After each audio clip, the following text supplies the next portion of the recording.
Bien, deuxième règle, avoir un excellent vocabulaire. Oui. C'est la raison pour laquelle il est important de soigner sa présentation tous les jours.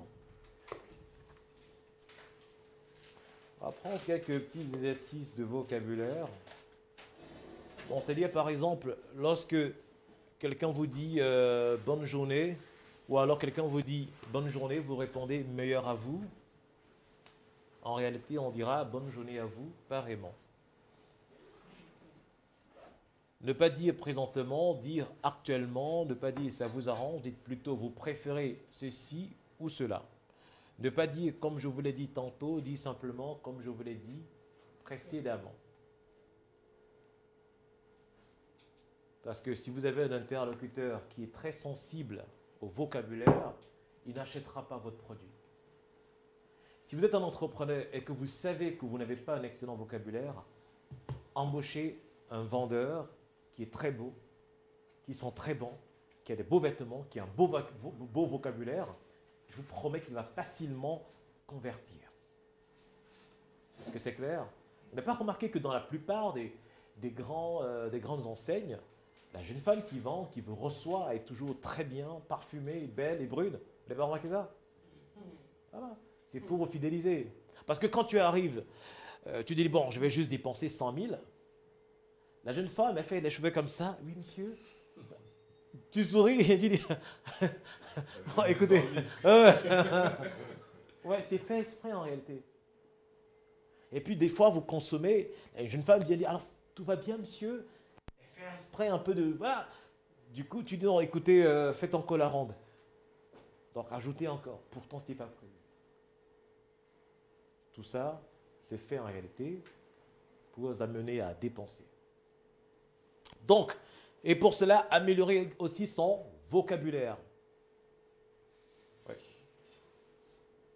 Bien, on continue. Avoir une belle voix. Avoir une belle voix. Donc, imaginez-vous, on vous remet une carte de visite, on vous dit, écoute, là, c'est la carte de visite d'un ministre, sa fille se marie demain, donc appelle-le. Alors, tu vois un peu le stress que tu as. Tu dois appeler le ministre. Tu as sa carte de visite. Il attend ton appel. Si tu as une belle voix, il pourra prendre tes gâteaux. Mais si tu as une voix désagréable, avec un fort accent, avec une mauvaise articulation, il ne prendra pas. Il dira que non, finalement, j'ai changé d'avis. Bien, on va voir quelques méthodes pour avoir une belle voix. On va voir la méthode DIVA. Donc, le dynamisme, l'intonation, le volume et l'articulation. Donc, c'est-à-dire que c'est une méthode qui vous permettra de bien articuler, de bien prononcer les mots, d'avoir le bon débit. Alors, le dynamisme ici, en réalité, correspond au débit de votre voix. Le D pour dynamisme, il correspond au débit de votre voix. Je vous explique. Si j'ai un débit accéléré, mon interlocuteur ne comprendra rien du tout. Il fera tout le temps, veuillez répéter, je n'ai pas compris. Si j'ai plutôt un débit hyper lent, mon interlocuteur va s'ennuyer. Bien, parler de manière rythmée, ni trop lentement, ni rapidement, mais avoir un débit constant. En ayant un débit constant, vous arrivez facilement à vous faire écouter, à faire passer votre message. Est-ce que c'est clair? Parce qu'en communication, en réalité, votre interlocuteur ne va retenir que 20% de votre message. Uniquement 20%. Là, c'est lorsque vous avez été efficace.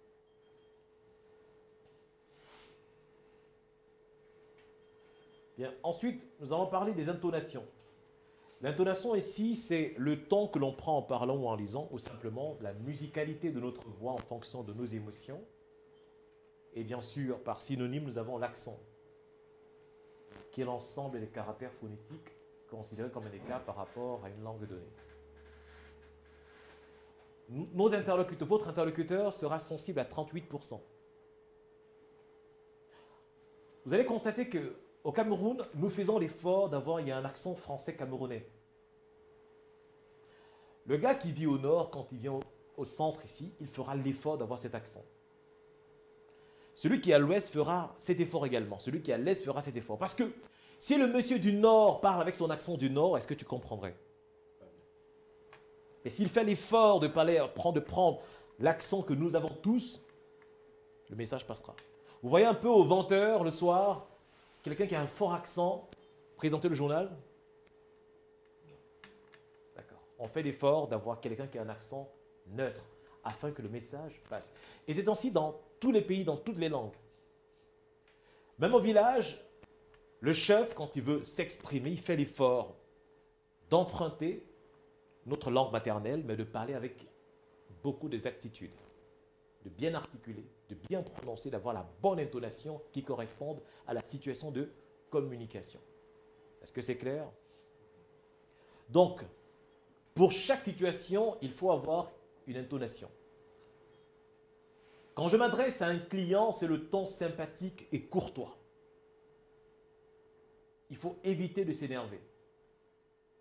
Même si le client pose des questions, évitez de vous énerver. Évitez d'avoir un ton sarcastique. Même s'il a posé 2 ou 3 questions, restez tranquille, écoutez et répondez. Parce que les clients sont sensibles à quoi? À votre sympathie. Et la sympathie se ressent au travers de quoi? De votre sourire.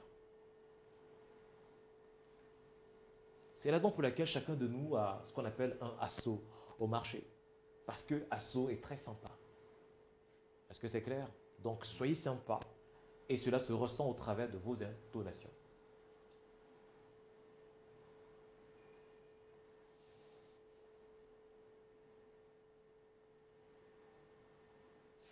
Bien, ensuite, après les intonations, nous avons le volume de la voix.